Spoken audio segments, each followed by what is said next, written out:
happen within the new patriotic party, but 2024 is fast approaching. You would need funds to run the party if indeed you're giving the opportunity. And part of it, the argument, has got to do with the following of the party and the interest of your financiers.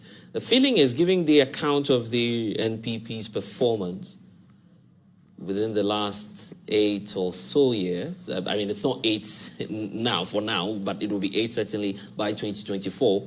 The feeling is you're not as attractive, let me use that word, as attractive as you should be as a political party to win the 2024 elections, particularly by getting more funding and more support from the communities. I don't know whether you're reading from a different page of the book, or you're reading from a book. So, it's not my personal opinion. The verdict appears to be out there. You look at the EIU report, for instance. It's saying the NDC has an upper hand over the NPP, for instance. So, naturally, it appears that you don't have a lot of following. We all know. But the reality on the ground is, if you are going that route, then I can tell you that we'll have more money than we need.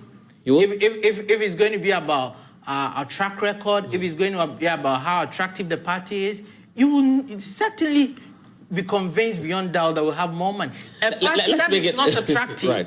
A party that is not attractive will not have thousands of people vying for a few positions in the party. A party that is not attractive will not see this level of enthusiasm right from the polling. Look, see, when you go to the voter region, one of the regions where we went so I come from the voter region, so yeah.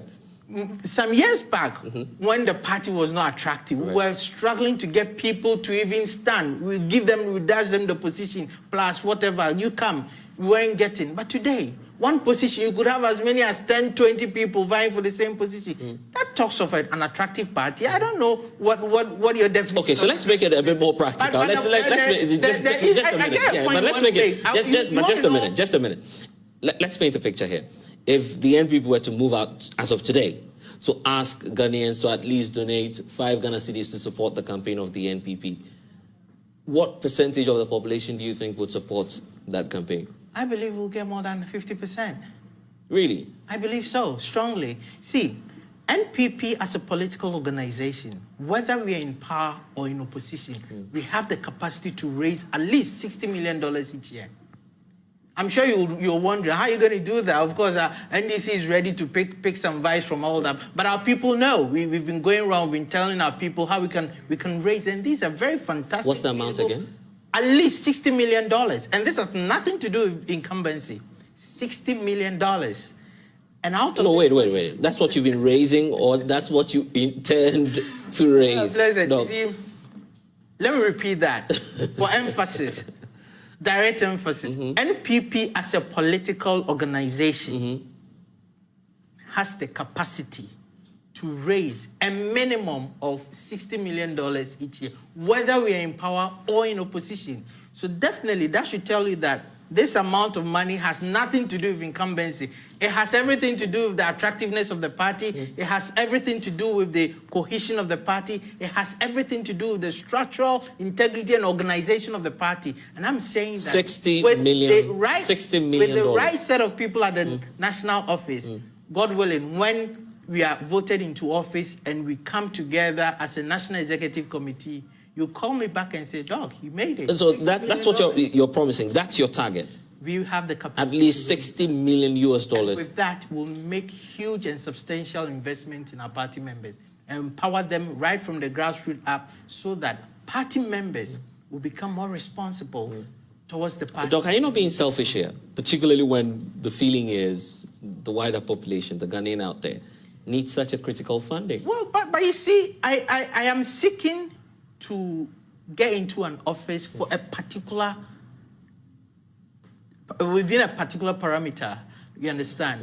So it's different. If I am sick, if I've been posted to China to serve the government, I'm serving the larger interest of Ghanaians. When I was in China, my doors were open to all, NDC, NPP, everybody, because I was there for a particular reason. And the reason required me to be open to everybody. Now I'm seeking to go into my political office, and it requires me to take care of my political folks. So if we have the capacity to raise $60 million, well, maybe at that point... Why are you getting that? But where are you getting that money from? I mean, and you know the obvious debate that will follow thereafter. The fact that, well, if it's not corrupt funding, where else could it be coming from? That is why I laid emphasis, and I'll repeat, whether we are in government or in opposition, we have the capacity to raise a minimum of $60 million. And with that money, blessed, we will do a lot for our people. And our party will become so strong, so strong, because we will have an empowered base.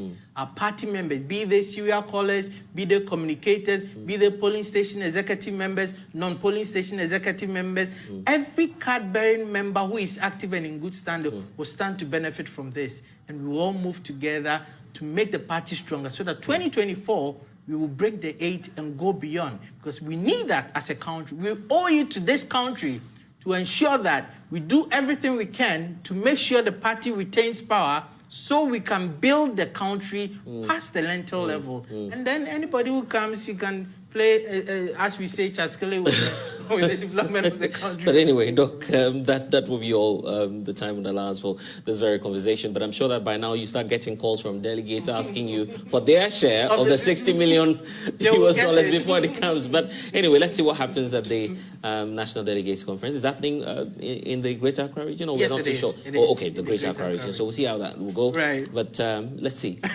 We can only hope. Fear delegates anyway. Yes, let's see what happens. We fear them, but delegates are also very discerning. They know what is good. They know quality. Right. We always say that it's the telestai. And you are quality? The telestai. You are quality? Proven track record. Right. Unsoiled integrity. That's what you're saying. Experience. Right. It takes relevant experience to be able to merge it. It's not just about having a banking degree. It's not just about having a finance degree. It's not just about having an MBA. It takes relevant experience, something about politics, something about human relations. Right. So you don't just say. So it's a whole lot. It's a whole lot. You pull everything together.